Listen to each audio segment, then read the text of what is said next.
you ever feel like you want to hear a story that settles you rather than revs up your already tired nervous system? A story without drama, without urgency, and without tension? Well, my friend, you are in the right place. Hey everyone, I'm Ama Robin, Aquaba. Welcome to You Ain't Imagining This. Here at You Ain't Imagining This, we tell stories of comfort, restoration, and remembering. Stories that imagine what everyday life can feel like when safety and dignity are assumed, not negotiated. We have drama-free, conflict-free stories created for people who already live with enough pressure, stress, and vigilance. And yes, I'm talking about us Black folks now. Today, I have a very special story for you. I wrote it especially for Black History Month, but it might not sound like some of the versions that you've heard. Yes, we do speak of slavery because it's part of our history. But we also speak of so much more. Community, wisdom, laughter, food, remembering, and the ways Black people have always known how to gather, protect one another, and find higher ground. This story is told in two parts. Today, you're listening to part one, a gentle gathering on the front porch. Part two, along with a Beyond the Story reflection, is already waiting for you in the next episode, whenever you're ready to continue. And yes, all of it happens in YAIT Town. This is not a sleep story, though you may drift off and that's okay. This is a story you can listen to in whatever way feels right. You might be walking, resting, sitting quietly, or simply needing a few minutes where nothing is being demanded of you. If today has held a difficult moment or left your shoulders tight and your breath shallow, this story is offered as a small space to rest, a front porch moment, a remembering, a gentle gathering on higher ground, and you ain't imagining this. Gathering on higher ground. I had already claimed my seat on the front porch when the others started to show up. The chair I chose leaned slightly to the right. One of the legs had a little split in it, but it still held. The table in front of me had a folded towel over the food. The scent of the food was already in the air. There was a tray of fried chicken legs and thighs, mostly still warm, with the skin just starting to soften. Macaroni and cheese baked hard on top, soft under the crust. Grits in a deep bowl with salt, not sugar, and butter worked in and melting on top. A large Tupperware bowl of collard greens that had been cooked with something smoked. Turkey, I think. I could smell it before anyone said what it was. There was sweet tea in one pitcher, hibiscus in another, both sweating on the table. Cups were set out, but no one was claiming one yet. The kind of setup that really didn't need explaining, and that just welcomed you to it. Devon was on the steps, sitting with his knees pulled up. He'd been drawing with a stub of chalk, just lines and shapes, not pictures. He looked at the food, then looked up at me. Why aren't we doing this at the bookstore? I like the books there, and I like Miss Geneva. I reached for a cup, poured some sweet tea, and handed it to him. I also like being surrounded by books. Inevitably, I buy something and bring it home, even when I had only planned to go in and browse through the collection. I like Miss Geneva too. She never rushes me, and she never watches me like I might try to put something in my bag to take home. I feel that in some bookstores, but never no more books. Miss Geneva just welcomes everyone. That's the unique experience of being in a black-owned bookstore, and I cherished every moment there. Then I turned to answer Devon's question, because we can do it here on the front porch, and Miss Geneva will be here soon too. He looked unconvinced. But Miss Geneva has all the Black History books at her shop. The screen door creaked behind us. Auntie Octavia stepped out, holding a tray of cornbread, and then she just set it down, and then sat down herself. "Oh, books are good, and I've always been so happy that you love to read," she said. "But the porch knows a lot too." Devon looked confused. How can a porch know anything? Auntie Octavia continued, "The porch is where people say things that they don't write down," she added. "That's history too. There are so many ways to tell history. There's oral history and storytelling. And there are also great ways to learn and teach and preserve and remember history." Mr. Kojo came up from the side, brushing dirt from his palms. "There's a blue jay nesting in the cedar again," he said. Nobody asked what that meant. We knew he would tell us. He stepped up onto the porch and stood by the railing for a moment. His eyes were still scanning the branches, knowing that we were waiting for the conversation to begin. "You know, they only nest where there's cover and quiet," he said. "If they're back, that means the noise has settled."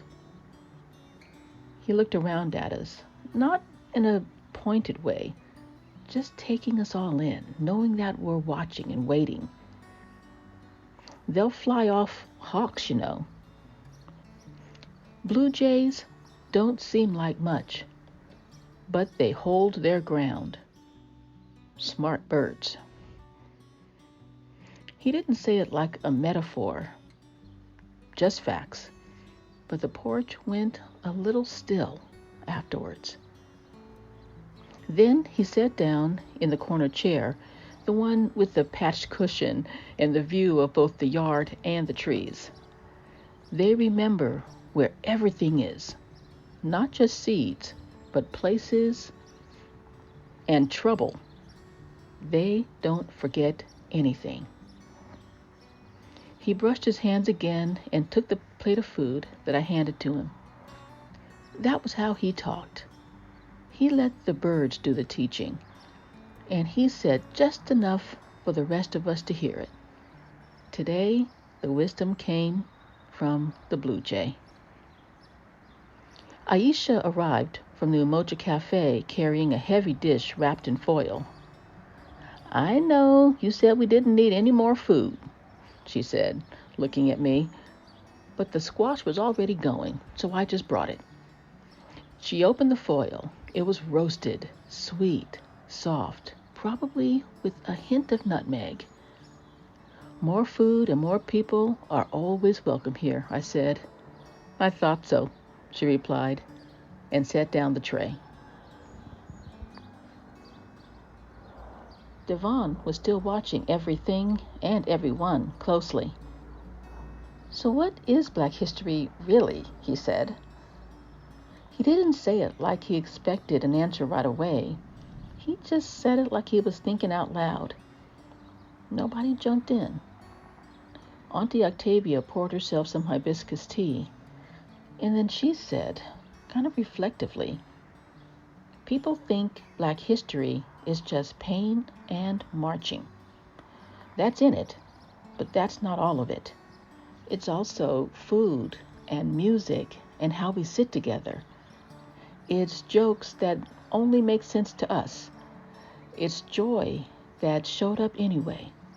It's our full story, not just the parts they put in a lesson plan, if they put anything in at all. Mr. Kojo said, "It's the parts that weren't written because we were too busy living them." Malik came up and leaned against the railing. He had a plate in his hand already, fried chicken and greens, and plantains made especially for him. He didn't say anything. He just chewed slowly. Devon watched him eat, then looked down at the food in front of him. "So this counts too?" He pointed at the collard greens. Aisha raised an eyebrow. "You think somebody just invented these last year?" "They came from somewhere," I added. "Somebody's hands, somebody's hard times, somebody's seasonings, somebody's love." "My grandmother," Auntie Octavia said, "used to say, if you knew how to stretch greens, you didn't need to stretch your story." Auntie Octavia's grandmother was born during enslavement. She used to grow her own food and share it with the others. There was never enough, especially for the children. Devon thought a little. "That doesn't make sense. You can't stretch greens." "Sure you can," Malik said, mouth still half full. "You just haven't done it yet, or lived it yet." Devon sat quiet for a moment. Then he said, "So Black history is more than slavery?" "That's all I could find in my book at school." Auntie Octavia nodded. "Of course it is, but that part matters too." Miss Imani arrived from the George Washington Carver Community Garden, and she said, "The period of enslavement, that's part of our history, and we don't need to be ashamed of it. They should be, not us. And they should be ashamed of how they're covering it up now, too." Aisha added, "Under the worst conditions imaginable, we survived. We kept language, we raised children, we made music, we loved each other, we laughed, we found ways to celebrate. That's not just survival, that's culture." Mr. Kojo said, "And yes, we struggled a lot. We endured things nobody should ever have to endure. And that doesn't go away.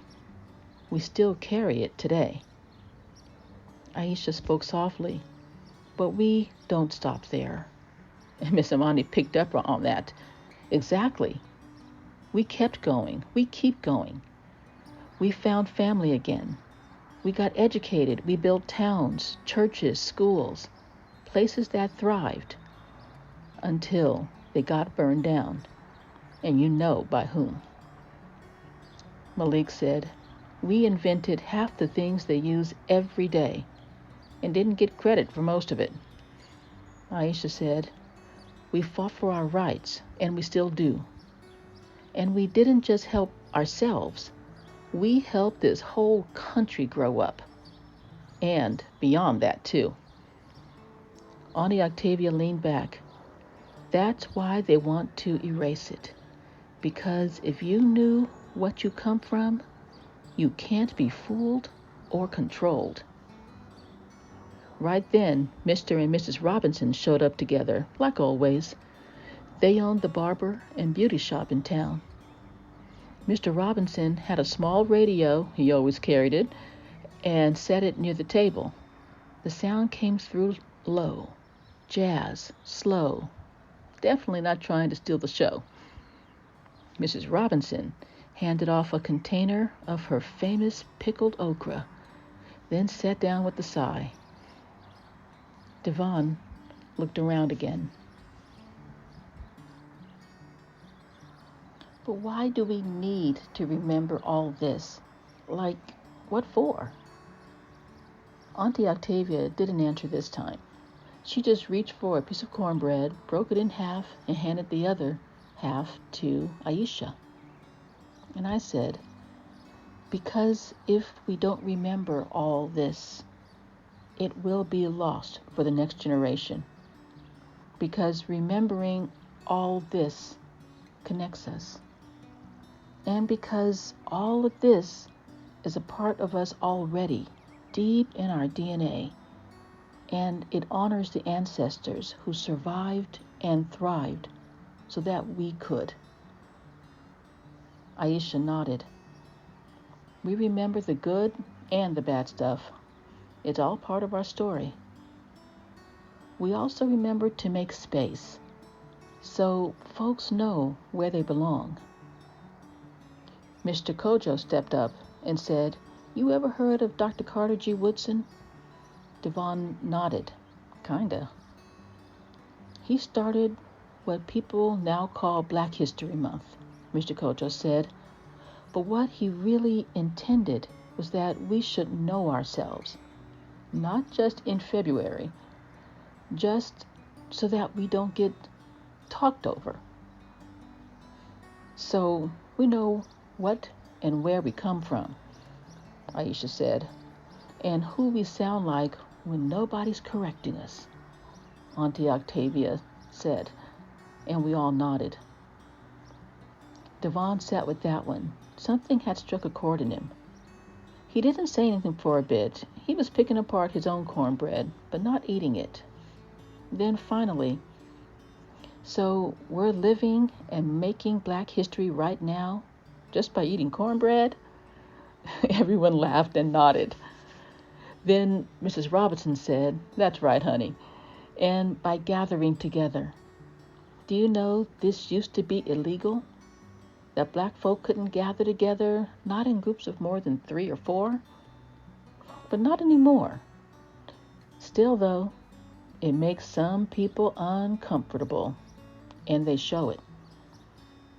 Mr. Robinson continued, "And by learning our history in books, food, stories, music, art, church, and even from the elders." Aisha said, "We're standing on higher ground, even if it's just a front porch." Everyone nodded again. The sound of the radio kept going. Someone refilled a glass. Someone else reached for more greens. The air had that stillness to it, not heavy, just full, just charged. No one hurried. No one stood up. We stayed where we were, and we all felt taller. This is where we're going to pause our story for today. Not because the story is finished, but because sometimes remembering happens in pieces. Part 2 is waiting right where we left off, whenever you're ready to come to it. If this story offered you even a small moment of ease, you're welcome to like it, share it, or pass it along to a friend, a family member, or anyone who just might need a gentler way of remembering.